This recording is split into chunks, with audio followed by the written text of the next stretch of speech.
ఇవాళ శాసనసభలో governor గారైనటువంటి Shri yes Abdul Nazir గారి యొక్క ప్రసంగాన్ని కానీ మనం ఆద్యంతం చూసినట్లయితే వారి ప్రసంగం మొత్తం కూడా చంద్రబాబు నాయుడు గారిని పొగిడించుకోవటం కోసం, వారి యొక్క గత పరిపాలనని పొగుడుకోవడం కోసం, వైఎస్ఆర్ కాంగ్రెస్ పార్టీ హయాంలో మా ప్రభుత్వంలో చేసినటువంటి మంచి కార్యక్రమాలను కూడా నిందించడం కోసం మాత్రమే వారి ప్రసంగం ఆద్యంతం కూడా సాగింది అనేది ఒక్కసారి మనం గమనించాలి.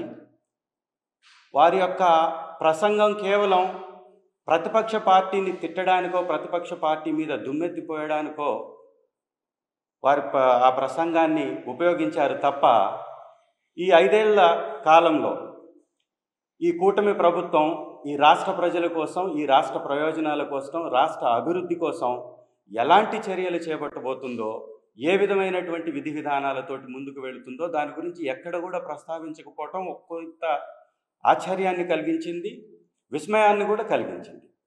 ఈ రాష్ట్రంలో ఉన్నటువంటి అనేక సమస్యల మీద ఎక్కడా కూడా ఊసేలేనటువంటి ఈ ప్రసంగంలో పోలవరాన్ని ఎప్పటికి నిర్మిస్తారో, అసలు నిర్మిస్తారా లేదా, ప్రత్యేక హోదాకి సంబంధించి ఎలాంటి విధి విధానాలతోటి ప్రభుత్వం ముందుకు వెళ్తుంది, దానికి సంబంధించి ఏ ఒక్క మాట లేదు. దానితో పాటుగా అమరావతిని నిర్మిస్తామని చెప్తున్నారు. ఎప్పటి వరకు నిర్మిస్తారు, ఎలా నిర్మిస్తారు, ఏ విధంగా ప్రజలకు ఉపయోగపడేటటువంటి రాజధానిని ఇక్కడ నిర్మించబోతున్నారు చెప్పేటటువంటి ప్రయత్నం కూడా జరగకపోగా, కేవలం చంద్రబాబు నాయుడు గారి యొక్క 2014-19 కాలంలో అద్భుతాలు జరిగినట్టుగా వారు మాట్లాడడం అనేది చాలా శోచనీయంగా మనకు కనపడుతుంది.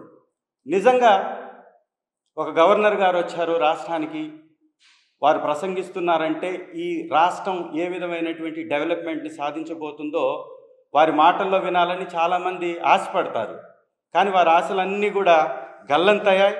ఎక్కడా కూడా ఆ ప్రయత్నం చేయకపోగా కేవలం మా ప్రభుత్వాన్ని నిందించటానికి, అబద్ధాలు, అసత్యాలని వారి నోటి ద్వారా కూడా మాట్లాడించడానికి మాత్రమే ఈ ప్రభుత్వం ప్రయత్నం చేసింది తప్ప ఇంకొకటి కానే కాదు.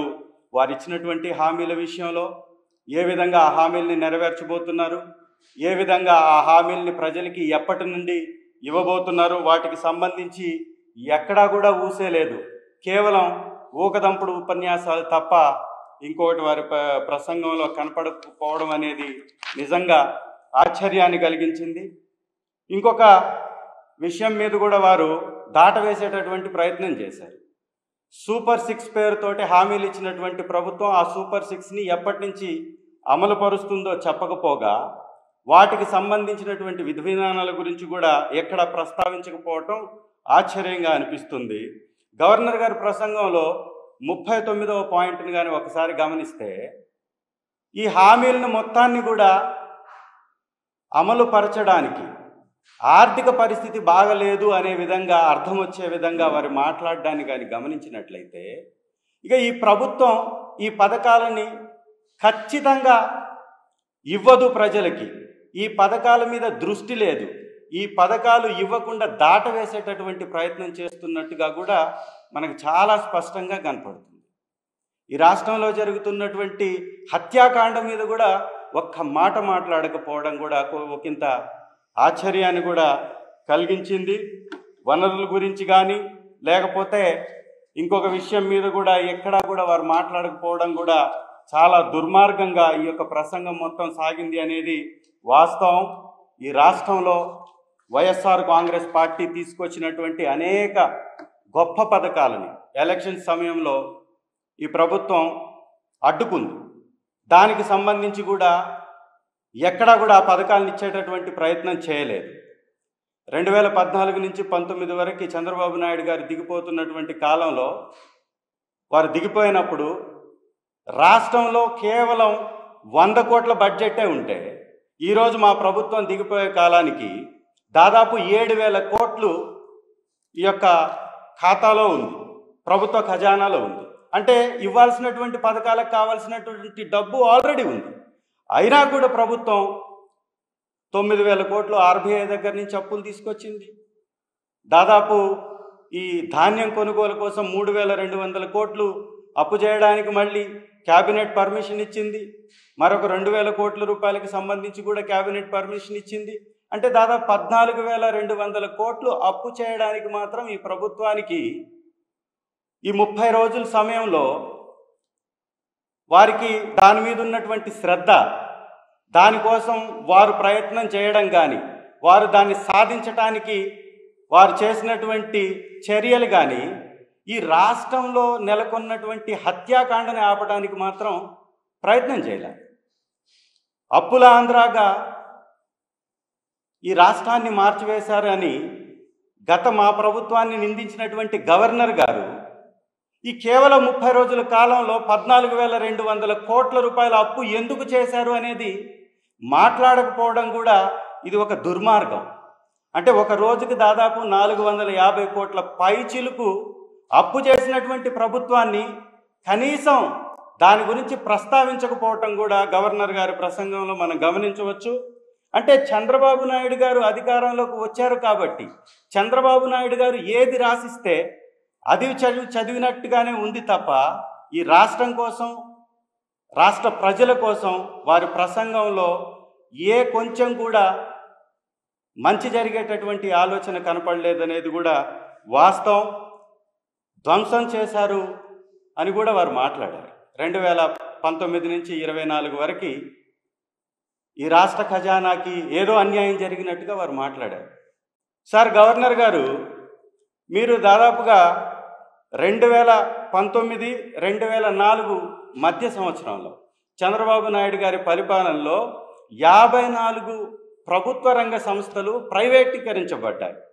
22 సంస్థల్ని ఉనికిలో లేకుండా చేశారు. ఈ రాష్ట్రంలో అనేక సంస్థల్ని ప్రైవేట్ పరం చేశారు. ఎన్నో విధాల రాష్ట్ర ఖజానాన్ని దోచుకున్నారు. ఇవాళ మీరు ఇసుక విధానం మీద కూడా మాట్లాడారు.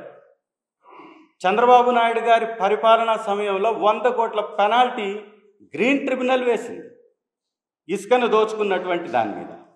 దాదాపు మా ప్రభుత్వంలో 3,850 కోట్ల రూపాయలు ప్రజా ఖజానాకు వచ్చి ఇసుక ఒక పారదర్శక విధానంతో సప్లై చేయబడ్డటువంటి విషయాన్ని కూడా వక్రీకరించి మాట్లాడడం అనేది నిజంగా దారుణమైనటువంటి చర్య. ఇవన్నీ కూడా ప్రజలు గమనించాలి.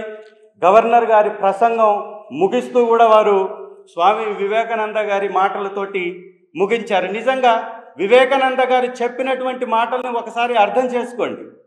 గవర్నర్ గారు వారు చెప్పినటువంటి మాటలు మీరు ఉదాహరించారు తప్ప అమలుపరచలేదు, ఆచరించలేదు.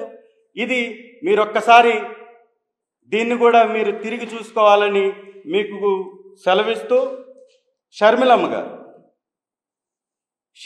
గారు కూడా ఇవాళ బయటకు వచ్చారు. చంద్రబాబు నాయుడు గారికి ఎప్పుడు ఆపదుంటే చంద్రబాబు నాయుడు గారి కోసం షర్మిలమ్మ గారు కూడా బయటకు రావడం ఈ సర్వసాధారణంగా మారిపోయినటువంటి పరిస్థితులు ఈ రాష్ట్రంలో ఉన్నాయి. ఏపీసీసీ అధ్యక్షురాలుగా ఉన్నటువంటి షర్మిల గారు తన విధులను మర్చిపోతున్నారు. ప్రతిపక్షంలో ఉన్నటువంటి పార్టీ మీద విమర్శలు చేయడం వారికి సర్వసాధారణంగా మారిపోయింది. ఇవాళ షర్మిలమ్మ గారు మాట్లాడుతున్నటువంటి మాటలను కానీ ఒక్కసారి గమనిస్తే దయ్యాలు వేదాలు వల్లించినట్టుగా వారి మాటలు ఉన్నాయి. ఎంత దిగజారిపోతున్నారంటే షర్మిలమ్మ గారు ఎక్కడైతే విచక్షణారహితంగా, పాశవికంగా, కర్కశంగా వినుకొండలో హత్య చేయబడితే ఆ హత్య మీద స్పందించాల్సినటువంటి షర్మిల గారు స్పందించినటువంటి జగన్మోహన్ రెడ్డి గారి మీద, మా అధ్యక్షుల వారి మీద విమర్శలు చేయడం అనేది వారు ఎంత దిగజారుడు రాజకీయం చేస్తున్నారనే దానికి ఒక ఎగ్జాంపుల్గా మనం గమనించవచ్చు. వారు మాట్లాడుతున్నటువంటి మాటలు కానీ, వారు చేసేటటువంటి ఆరోపణలు కానీ చాలా ఆశ్చర్యాన్ని గురి చేస్తున్నాయి. చంద్రబాబు నాయుడు కోసమే వారు చేస్తున్నటువంటి రెడ్ బ్లడ్ బుక్ యొక్క రాజ్యాంగాన్ని అమలుపరచడం కోసమే ఈ షర్మిలమ్మ గారు కూడా పాపం కష్టపడుతున్నట్టుగా కనపడుతుంది. ఈ షర్మిల గారి మాటలను ఒకసారి గమనించినట్లయితే హత్యా రాజకీయాలు చేస్తూ వచ్చినటువంటి 30 రోజుల్లో 35 మంది ఆత్మహత్యలు చేసుకొని 32 మంది హత్య చేయబడి దాదాపు రోజుకి 2 నుంచి 5 మానభంగాలు జరుగుతూ, వేల సంఖ్యలో దాడులు జరుగుతూ, ప్రభుత్వ ఆస్తుల్ని 500 పైచిలకు ప్రభుత్వ ఆస్తుల్ని ధ్వంసం చేసి, 490 ప్రైవేట్ ఆస్తుల్ని ధ్వంసం చేసి 2700 కుటుంబాలు ఈ రాష్ట్రాన్ని వదిలి పారిపోయేలాగా చేస్తున్నటువంటి ఈ ప్రభుత్వాన్ని మాట్లాడడానికి మాత్రం వారికి నోరు రావట్లేదు. షర్మిలమ్మ గారి యొక్క మాటలు మొత్తం చూసినట్లయితే ఈ కూటమి ప్రభుత్వానికి తొత్తుగా మారుతున్నారు తప్ప ఈ కూటమి ప్రభుత్వం యొక్క విధానాలని సమర్థిస్తూ మాట్లాడుతున్నట్టు ఉంది తప్ప వారు కేవలం వైఎస్ఆర్ కాంగ్రెస్ పార్టీకి వ్యతిరేకంగా మాట్లాడుతున్నారు తప్ప ఈ ప్రజల కోసం, ఈ రాష్ట్ర భవిష్యత్తు కోసం వారు మాట్లాడటం లేదనేది మాత్రం స్పష్టంగా కనపడుతుంది. వారి విధానం చాలా స్పష్టం. ఈ రాష్ట్రంలో జరుగుతున్నటువంటి హత్య రాజకీయాలకి మళ్ళీ గతంలో జరిగినటువంటి వివేకానందరెడ్డి గారి హత్య కేసుకి ముడిపెట్టి మాట్లాడడం అనేది వారు దిగజాడు రాజకీయానికి పరాకాష్ట. ఇవాళ వైఎస్ వివేకానందరెడ్డి గారి హత్య కేసుని ఎంక్వైరీ చేస్తుంది ఎవరు? సెంట్రల్ గవర్నమెంట్లో ఉన్నటువంటి ఎన్డీఏ ప్రభుత్వం. ఎన్డీఏ ప్రభుత్వానికి కూటమిగా ఉన్నటువంటి తెలుగుదేశం ప్రభుత్వానికి మీరు మద్దతు ఇస్తున్నారు అంటే, ఈ ప్రభుత్వం చేస్తున్నటువంటి దాష్టికాలకి మీరు మద్దతు ఇస్తున్నారంటే, ఈ హత్యాంధ్రగా మారుస్తున్నటువంటి ఈ కూటమికి మీరు మద్దతు ఇస్తున్నారంటే మీరు వారి చేతుల్లో బందీగా మారిపోయారని అర్థమవుతుంది. మీకున్నటువంటి కక్ష, మీకున్నటువంటి ద్వేషం, మీకున్నటువంటి పగ దేనికోసమో మీరు చెప్పాలి.